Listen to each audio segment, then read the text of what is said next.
है ना, ये अपरिमेय संख्या है। क्या प्रतिमा जी कोई दिक्कत है? अब उसी प्रकार पूर्ण घन संख्या अभी हमने लिखा था 1 8 नहीं था, 1 8 27 क्या है? पूर्ण घन संख्या। तो घनमूल का निशान कैसे होता है? जैसे कि चिन्ह जब लिखते हैं तो इसको हम मिटा कर जब घनमूल का लिखेंगे तो घनमूल में हम क्या करेंगे? 3 रख देंगे बीच में, इस तरह से लिख देते हैं। यहाँ पर 3 बैठा देते हैं। तो ये किसका निशान होता है? घनमूल का। अब यहाँ पर हम जैसे कि 1 का घनमूल क्या होगा? 1 का घनमूल 1 होगा। क्या 1 को 3 बार गुना करेंगे तो 1 ही मिलेगा। और 2 का घनमूल, 2 का घन क्या होगा? 2 का घन 8 और 8 का घनमूल 2 होगा। हाँ, अभी हम समझा देते हैं आप लोगों को, कोई दिक्कत नहीं होगी। हाँ, रूट बोलते हैं, स्क्वायर रूट। ये भी रूट ही है बट ये क्यूब रूट है या क्यूबिक रूट। हाँ, ये इसको स्क्वायर रूट बोलते हैं। इसलिए 2 लिखा नहीं जाता है, कॉमन रहता है, 2 छुपा रहता है। जो वर्गमूल नहीं कहते हैं, ये जो निशान है ये करनी चिन्ह कहते हैं। इसको क्या बोलते हैं? करनी चिन्ह। समझे कि नहीं? और ये इसमें 2 छुपा हुआ रहता है, कुछ नहीं है तो क्या है? 2 है। और कुछ, अब 2 को छोड़ के कुछ भी अगर लिखेंगे ना तो हमको लिखना पड़ेगा। जैसे 3 लिखे हैं ना हमने, 4 भी लिखना पड़ेगा, 5 भी, जहाँ जहाँ जिसकी जरूरत पड़ेगी वो लिखना पड़ता है। तो यहाँ पर अब जैसे कि हमने लिखा है, जैसे मान लीजिए 4 लिखा, तो ये चौथा मूल है इसका, इसलिए यहाँ 4 हमको लिखाना पड़ेगा। 5 अगर यहाँ पर अगर हम ऐसे कर 8 लिखेंगे, मान लीजिए ऐसे, तो यहाँ पर हमको क्या करना पड़ा? दिखाना पड़ा। 2 नहीं दिखेगा, बाकी सब हमको दिखाना पड़ेगा। तो ये सब देखने की चीज है। अब देखिए 1 का घन क्या होगा? 1। 2 का घन क्या होगा? 8। 3 का घन क्या होगा? 27। 4 का क्या होगा? 64। 5 का क्या होगा? 125। तो इन संख्याओं को हम बोलेंगे पूर्ण घन संख्याएं। क्या कहेंगे? पूर्ण घन संख्याएं।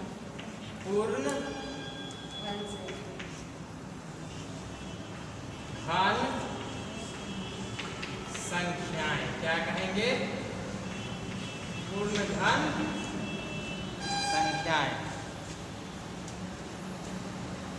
अब 1 और 1 का घनमूल 1 ही होगा, 8 का 2 होगा। ध्यान दीजिए विभा जी, अभी लिखिए, ध्यान दीजिए। 1 का घनमूल 1 का घन कहेंगे तो गुना करके आगे बढ़ेंगे नहीं, घनमूल कहेंगे तो किसको गुना करने पर वो मिला? 8 कैसे मिला? 2 को 3 बार आपस में हमने गुना किया तो 8 मिला। तो 8 हो गया 2 का घन, और 8 का घनमूल क्या हुआ? 2। 3 का घन और 27 का घनमूल 4 का घन और 64 का घनमूल 4, है ना? तो कहेंगे 1 का घन, 1 का घन कितना हुआ?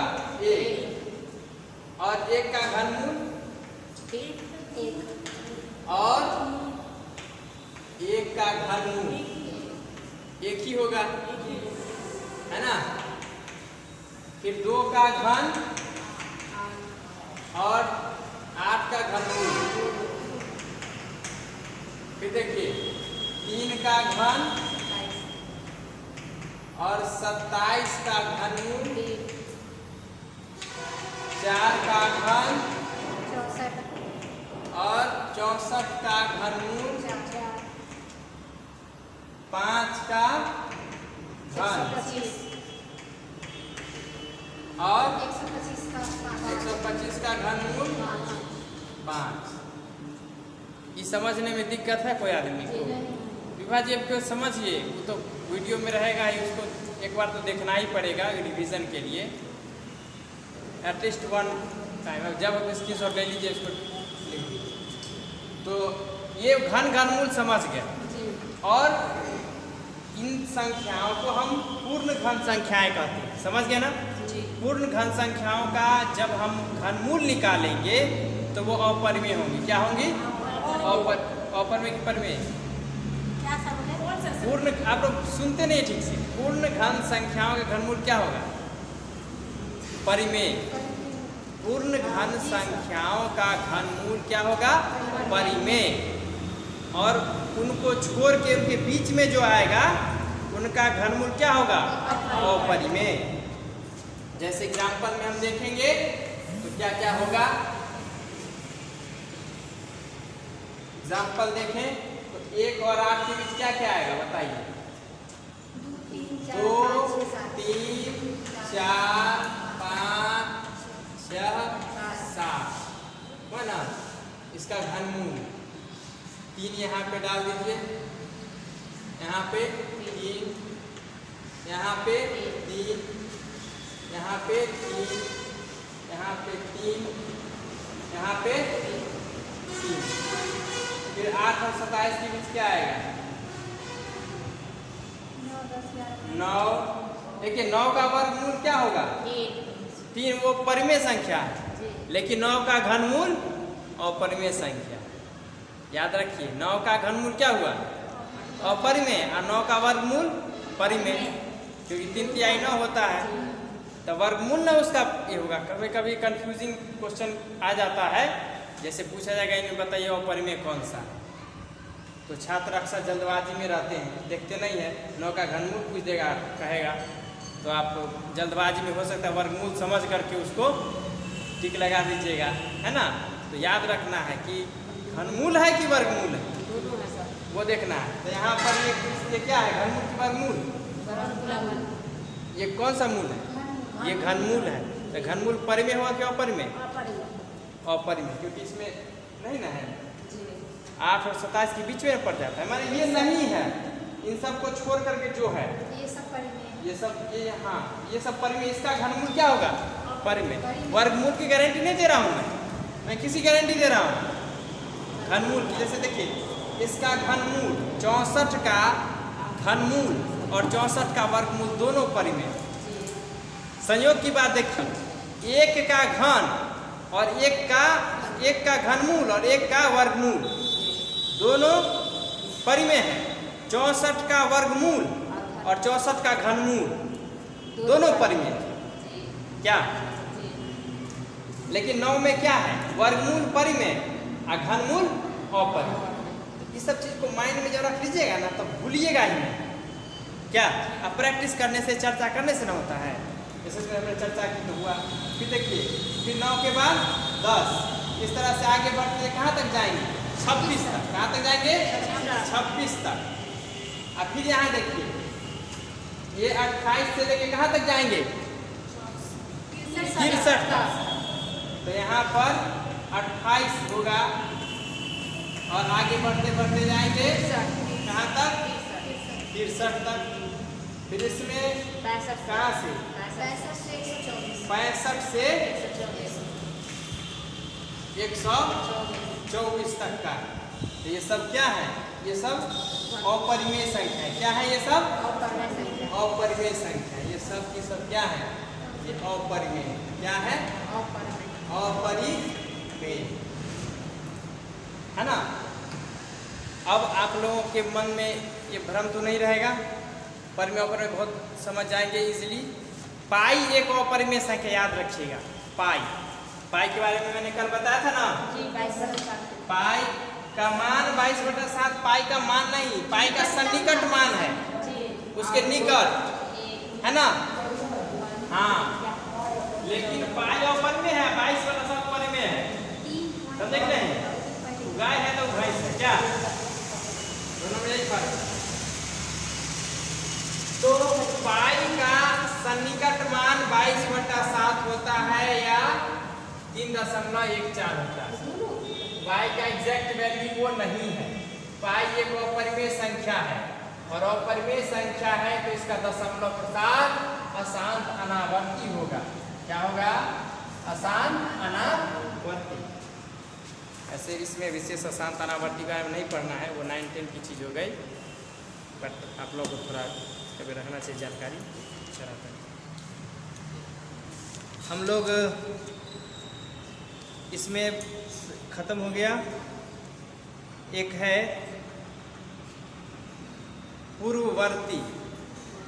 पूर्ववर्ती संख्या।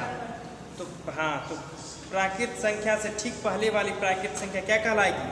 पूर्ववर्ती, है ना? पूर्ववर्ती, पूर्व माने पहले होता है, इसलिए पूर्ववर्ती माने पहले वाली संख्या, है ना? पूर्ववर्ती संख्या। और दूसरा क्या है? उत्तरवर्ती है। उसको परवर्त, ये देखिए उत्तरवर्ती देखिए, याद रखिए, उत्तरवर्ती। पूर्ववर्ती हो गया, दूसरा है उत्तरवर्ती या अनुवर्ती। उत्तरवर्ती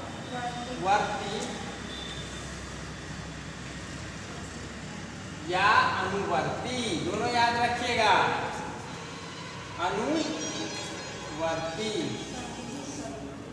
दोनों में फर्क है। तो उत्तरवर्ती अनुवर्ती, इसमें कोई बड़ी बात है नहीं समझे? पूर्ववर्ती जैसे मान लो 10 का पूर्ववर्ती, 10 का पूर्ववर्ती क्या होगा? उससे पहले क्या आता है? एक पहले 9 आता है, बराबर 9 हो गया। एक पहले एक का ही, हाँ, एक माइनस कर दो, आता है सर। उत्तरवर्ती नहीं आप समझते हैं, लेकिन हम इसको शिफ्ट कर देंगे ना, तो हो सकता है कुछ ऐसी चीज बताएंगे जो आपको ध्यान में नहीं रहेगा। उत्तरवर्ती, और ऐसे में याद भी तो रहेगा ना आपको, और सब लोग नहीं जान रहे हैं, इसलिए नो पे बताना चाहिए। उत्तरवर्ती को अनुवर्ती बोलते हैं। मैंने बहुत से छात्रों को देखा है। हाँ, अभी पूर्ववर्ती पर बता रहे हैं, थोड़ा बता देते हैं। पूर्ववर्ती में मुख्य से ध्यान दीजिए, पूर्ववर्ती में एक कम करना है। ऐसा नहीं कि 10 का पूर्ववर्ती 7 हो जाएगा, इसका निकालना रहेगा, एक कम करना, एक, हाँ, क्योंकि 99 हो जाएगा। विभाजित, ध्यान दीजिए, एक कम करना है, ज़्यादा नहीं। कभी कभी कंफ्यूजिंग आंसर भी आपको देखने को मिल सकता है। ऑप्शंस जो रहते हैं, कहा जाएगा 10 का पूर्ववर्ती कौन सा, क्या 8 भी रहेगा, 9 भी रहेगा, 7, 6 भी रहेगा, या एक ऑप्शन में 11 डाल देगा। तो आप जाने पूर्ववर्ती का क्या मतलब हुआ? एक पहले, ये नहीं कि उसका 8 कह दे या 7 कह दे। यहाँ पर पूरा देखिए, पूर्ववर्ती में पहले समझ के आप लोग वो समझना लीजिएगा, एक कम करना है। उत्तरवर्ती को अनुवर्ती भी कहते हैं। अनुवर्ती में कुछ छात्र कंफ्यूज हो जाते हैं। अनुवर्ती, जैसे कि अनुवर्ती में अनु माने छोटा कहते हैं, जैसे अनुज जिसका जन्म पहले हुआ है, अनुज ने बाद में हुआ, अनुज जैसे क्या होता है बाद में, नहीं कुछ लोग ऐसा समझ लेते हैं, है ना? अनुज मतलब क्या हुआ? उसके बाद जैसे होगा, पीछे, उसके पीछे जन्म हुआ, जैसे कि उसके बाद वाला हुआ, जैसे कि 7 का अनुज क्या है? 8 है अनुज। अब देखिए यहाँ पर ये नहीं कह रहा हूँ, समझने के लिए बता रहा हूँ। 7 के बाद ना 8 आता है, पहले बड़े भाई का ना जन्म होता है, तो ना छोटे भाई का होता है। गिनती लिखते हैं तो 1 2 3 4 5 6 7 8 9 तक, पहले 7 तब ना क्या? तो उसी तरह अनुज कहते ना, अनुज माने छोटा भाई, नहीं कहते क्या? हाँ, सबसे बड़ा भाई एक हुआ, फिर उससे छोटा हुआ तो अनुज, उसके बाद है कि नहीं है? तो अनुवर्ती ऐसे याद रखिएगा, अनुज से माने उसके बाद आएगा, माइनस कुछ नहीं कीजिएगा, उसके बाद आया कि वो देखना है। तो अनुवर्ती उत्तरवर्ती में कंफ्यूजन होगा, कंफ्यूजन नहीं कीजिएगा। अनुवर्ती उत्तरवर्ती या अनुवर्ती सेम चीजें हैं। अनुवर्ती उत्तरवर्ती अनुवर्ती में क्या आएगा? जैसे हम बताते हैं 150 का उत्तरवर्ती क्या होगा? उत्तरवर्ती 100। इसमें एक जोड़ना, उसमें एक हटाना है। चलिए हम लोग उसमें आ गए संख्या के अंक, इसको थोड़ा हम बता देते हैं। संख्या के अंक अक्सर ये समीकरण पर आधारित प्रश्न बनाने में काम आता है। और ऐसे भी ये बेसिक चीज जानना जरूरी है। अगर कहा जाए इकाई दहाई कहाँ से होती है? इकाई जो होती है वो जैसे हम लिखेंगे 5, 7, 8, 9, 4, है ना। तो ये है इकाई, ये क्या है? इकाई स्थान, ठीक है।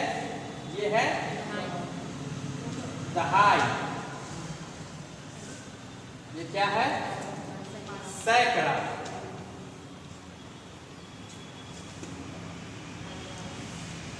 इसे हम कहते हैं हजार,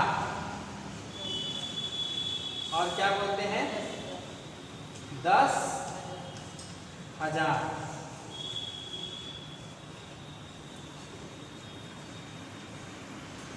है ना। तो हम देखते हैं क्या स्थान पे आ रहा है। फॉर एग्जाम्पल हम अगर 2 डिजिट के हम लेते हैं, 2 डिजिट यानी 2 अंक की संख्या की चर्चा करें, 2 डिजिट वाले नंबर की, तो ये तो ऐसे समझने के लिए बता दिया। अगर हम ले 15, क्या ले? 15 तो हम लिख सकते हैं 10 जोड़ 5, है ना। 10 को हम लिख सकते हैं 1 गुने 10 जोड़ 5। समझे? इसके पीछे कुछ तर्क है। हम 1 गुने 10 जोड़ 5, फिर देखिए 26 को हम लिखेंगे 2 गुने 10 जोड़ 6। 38 को लिखेंगे 3 गुने 10 जोड़ 8। इसको देखने से कुछ अंदाजा हो रहा होगा आपको कि 2 अंकों वाली कोई संख्या अगर लिखनी हो तो ये 5 कहाँ पर है लिखी? इकाई स्थान की दहाई स्थान? आप लिखने पर ध्यान मत दीजिए, आप समझने पर ध्यान दीजिए, दिक्कत हो जाएगी। आप बाद में वीडियो देख के कर लीजिएगा। 5 कहाँ पर है? इकाई की दहाई पर? इकाई और एक दहाई। तो जब 2 अंकों वाली संख्या दी हुई हो तो उसको प्राप्त करने के लिए हम दहाई स्थान वाले अंक को 10 से गुना करके उसमें इकाई स्थान वाले अंक को जोड़ देंगे। 1 को गुना करेंगे 10 से और 5 को जोड़ देंगे। ये प्राप्त करना है 26। दहाई स्थान पर 2 है, 2 को गुना करेंगे 10 से और 6 को जोड़ देंगे। 38 है, 3 को गुना करेंगे 10 से और 8 जोड़ देंगे। आप लिखने पर ध्यान देने लगी है ना। मैंने आपको पहले बता दिया कि किसी संख्या में जो डिजिट होते हैं, ये सब डिजिट हैं, अंक बोलते हैं, इसको अंक बोलते हैं, है ना। क्या बोलते हैं? अंक। तो इकाई स्थान पर 4 है, दहाई पर 9 है, सैकड़ा पे 8 है, हजार पे 7 है, 10,000 स्थान पर 5 है। तो ये स्थान हमको जानना जरूरी है। इस स्थान पे कौन सा अंक है? स्थान जान गए? हम 2 अंकों वाली संख्या को कैसे प्राप्त करेंगे? हम इसका विश्लेषण कर रहे हैं। तो इसमें क्या है, 15 का एग्जाम्पल हमने लिया, तो 15 को 10 जोड़ 5 लिख सकते हैं ना, यानी 1 गुने 10 जोड़ 5, तो 15 मिला। तो इसके लिए मैंने क्या किया, इकाई को सेम लिख दिया और दहाई वाले स्थान में 10 से गुना करके लिखेंगे, तो ये 15 मिला। 26 है तो 2 को 10 से गुना करेंगे और उसमें 6 को जोड़ देंगे। 38 है, 3 को 10 से गुना करके फिर 8 जोड़ेंगे, फिर दहाई स्थान वाला हो गया। ठीक है। यानी अगर किसी संख्या की इकाई स्थान पर मान लीजिए y है और दहाई स्थान पर x है, मान लीजिए। तो इसको प्राप्त करने के लिए हमको 10 से 10x करना पड़ेगा प्लस y करना पड़ेगा। क्या समझे? यानी दहाई स्थान पर जो उसको 10 से गुना कर देंगे और उसमें इकाई वाला जोड़ देंगे तो संख्या हमको मिल जाएगी। ये बात है, ठीक है। अंकों को उल्टा पलटी कर देंगे। अगर जैसे हमने इसको ऐसे लिखा ना, अगर हम लिख दे y(x), अंकों को उल्टा पलटी कर देंगे तो क्या होगा? इसको लिखेंगे 10 × y plus x, 10 × y plus x, क्योंकि हमने उलट दिया है। तो 2 स्थानों तक के बारे में आपसे चर्चा की, मैंने इसमें चर्चा हुई है 2 स्थान पर। अगर आपसे हम आपके मेंटल एबिलिटी का हम चेष्टा कर लें तो यहाँ पर मेंटल एबिलिटी की बात है कि आप समझने की, आप लोग तो इकाई दहाई सैकड़ा समझ गए है ना, आप लोग इकाई दहाई सैकड़ा समझ गए। तो इसमें हम अगर ऐसा सवाल कर दें, अब जैसे इसको जाना बहुत जरूरी है। जैसे हम लिख देंगे 536 प्राप्त करना है। तो इसको प्राप्त करने के लिए 5 है किस स्थान पर? सैकड़ा के स्थान पर। तो इसको 100 से गुना करें। मैंने इसके दाहिने तरफ कितने अंक है? 2 अंक है, तो 2 से हम 1 पर 2 जीरो रख के गुना कर लेंगे। प्लस 3 × 10 और प्लस 6, 5 हमको 536 मिल गया। हम यही ना तोड़ रहे थे इसको। उसी तरह अगर x, y, z से अगर कोई संख्या लिखी जाए तो संख्या प्राप्त करने के लिए x × 100 और प्लस y × 10 और प्लस z मिल जाएगा ना। इस तरह से बात को समझने के लिए बताया गया। विस्तारित रूप से लिखा जाता है, आप लोग याद कीजिएगा, एक्सपेंडेड फॉर्म में, है ना। इंग्लिश मीडियम वालों ने पढ़ा होगा, है ना। एक्सपेंड करके संख्या को विस्तारित रूप देते हैं, तो वही तरीका है। ऐसा ही यहाँ पर ही जाना जरूरी है, क्योंकि इस तरह का क्वेश्चन पूछा जाता है कि अंकों के अदल बदल दिया गया। हाँ हाँ, अदल बदल दिया है। नहीं देखिए, तो अब हमको क्या है कि गारंटी के साथ ठीक होना है। छोटी छोटी चीज़ें जो है कभी कभी बाधा बन जाती है, उसको बहुत आसान समझते हैं ना, वहीं पर जाके फंस जाते हैं। तो क्या है देखना कि अंकों को उलट पुलट दिया जाता है और तब घटाया जाता है। कहेगा 2 अंक की संख्या है, अंकों को उलट पुलट दिया गया, फिर ये हुआ फिर वो हुआ, और उसके बाद बताइए संख्या कौन सी थी। ऐसा सवाल रहता है, देखिएगा 1 to 5 में ऐसा सवाल आता है। तो ये सब चीज़ अब दूर हो जाएगा, प्रॉब्लम अब सब सॉल्व, क्योंकि हमने उसका बेस ही जान लिया, जिस बेस पे वो क्वेश्चन पूछेगा, और हम इसे इन डिटेल पढ़ लेंगे। ये सब क्वेश्चन खाली हाँ, डरने की बात ही नहीं है। हाँ नहीं, उससे ज़्यादा मैं पढ़ा दूंगा आपको, जितना पूछेगा उससे ज़्यादा।